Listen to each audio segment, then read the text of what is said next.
Welcome to Wizards Whimsy. I'm your host, Patrick. Today we're taking a look at Aetherdrift since the preview season has started. So the first thing we want to take a look at is prices. I want to give you an update on some prices. So with Aetherdrift and at Amazon, the play booster is $159.23. Now if you go over to Starcitygames, you can find that play booster for $120. If you go to Card Kingdom, you can find the play booster for $119. And then if you head over to CoolStuffInc, you can find a play booster for $120. I wanted to give you that price update on the play boosters. I also have the collector booster price updates. And at Amazon, you will find it for $279.44. It's a 7% price reduction. Then if you head over to Starcitygames, you can find the collector booster for $250. If you go to Card Kingdom, you'll find it for $255. And over at CoolStuffInc, you can get the collector booster box for $220. So before we jump into looking at a few of the cards, we'll go ahead and take a look at the mechanics. So we do have some returning mechanics coming to Aetherdrift. We have Saddle and Crew. They're almost the same, except for Saddle you can only do at sorcery speed, while Crew you can do at instant speed. So the main difference is that the mount, which uses Saddle, is a creature, so it does not have to be saddled in order to attack, while vehicles, for the most part, do have to be crewed in order to attack or block. Of course, Cycle is returning, so that is you'll pay a cost to discard the card and draw a card. A lot of times there is an ability that's attached to cycling, like putting +1/+1 counters or creating tokens. Landfall is also returning. Of course, we've only seen it on one card, and we'll go over that when we start talking about the cards. Exert has also made its return. Of course, that was first seen in Amonkhet, and it is back again. So Exert is that you can put an Exert counter on a creature whenever it attacks, and it does not untap during its controller's next untap. Ward is also back, so we get to look forward to that, and you'll either be paying a mana cost, discarding cards, or paying life. There are a few new mechanics also coming with Aetherdrift. First up, we have Start Your Engine. Now, if you have no speed, it starts at 1. It increases once on each of your turns when an opponent loses life. Max speed is 4. So there are a lot of creatures that have an additional ability whenever you hit max speed. So you're going to want to try to get to that as fast as possible. But as soon as you start your engines, it's going to take you 3 more turns before you're at max speed. The final new mechanic they talked about is Exhaust.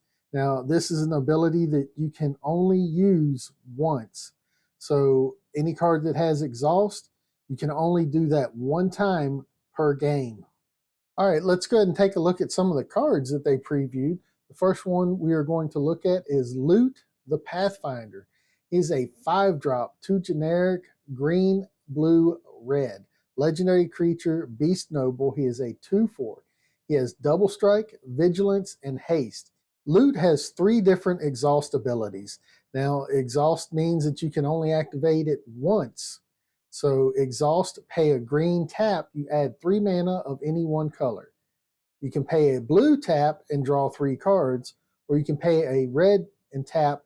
Loot deals 3 damage to any target. Now again, you can only activate each one of these once in a game. We do have a couple of gods to talk about.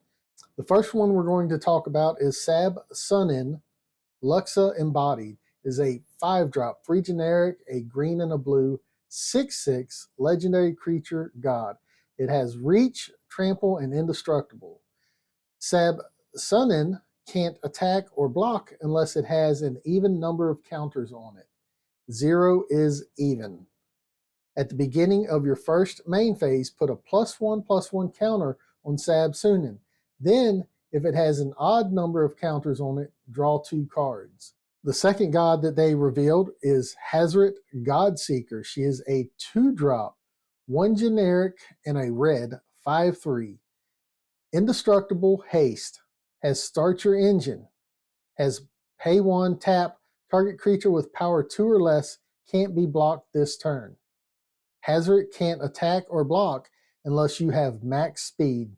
Colodin Triumph Caster, a red and a white, 2/3 legendary creature, human pilot. Mounts and vehicles you control have haste. Whenever a mount you control enters, it becomes saddled until end of turn. Whenever a vehicle you control enters, it becomes an artifact creature until end of turn. This is definitely a good upgrade to put in the vehicle deck tech that I just released. And I'll have a link to that deck tech down in the description below. So go ahead and check that out when you get a chance, because I definitely feel that this would be a great add into that deck. And go ahead and leave a comment and let me know what your thoughts are if I should add this into that vehicle commander deck. Carador Heart of Alakria is a 4-drop, 2 generic, a green, and a white, human knight, 4/2. When Carador enters, you may search your library for a mount or vehicle card. Reveal it, put it into your hand, then shuffle. If one or more +1/+1 counters would be put on a creature or vehicle you control, that many +1 of those +1/+1 counters are put on it instead. Venwixt Verbost Host is a 2-drop, 1 generic, and a blue, legendary creature, Humoculus.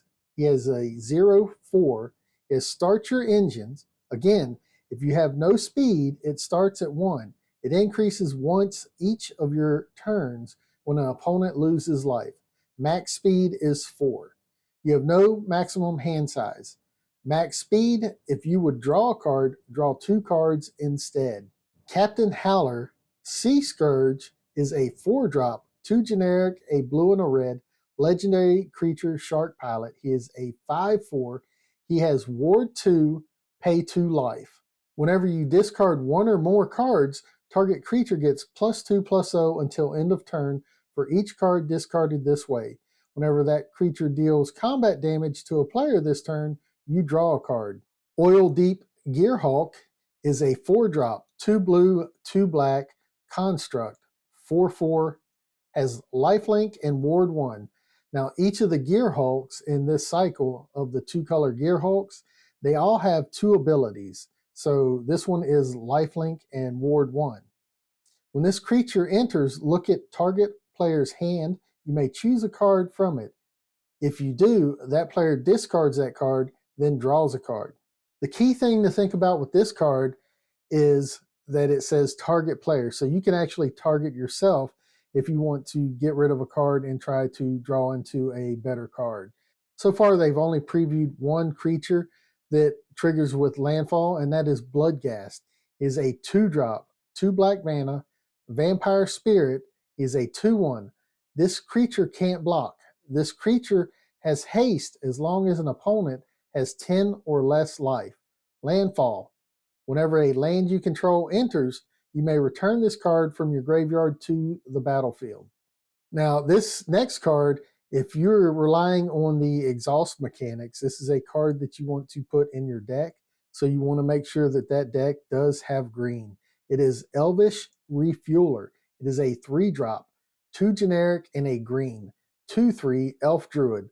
During your turn, as long as you haven't activated an exhaust ability this turn, you may activate exhaust abilities as though they haven't been activated. It has exhaust, pay a generic and a green, put a +1/+1 counter on this creature. This uncommon card could actually go up in price just because of the fact that it gives you the ability to basically reuse exhaust abilities over and over on different turns. Now, the card that I'm most excited about is Red Shift Rocketeer Chief. He is a 2-drop, a red and a green, 2/3 Goblin Pilot. Has Vigilance. Tap, add X mana of any one color, where X is Red Shift's power. Spend this mana only to activate abilities. He has Exhaust, pay 10, a red and a green, put any number of permanent cards from your hand onto the battlefield. Now, I do want to try to see if I can make him CEDH viable.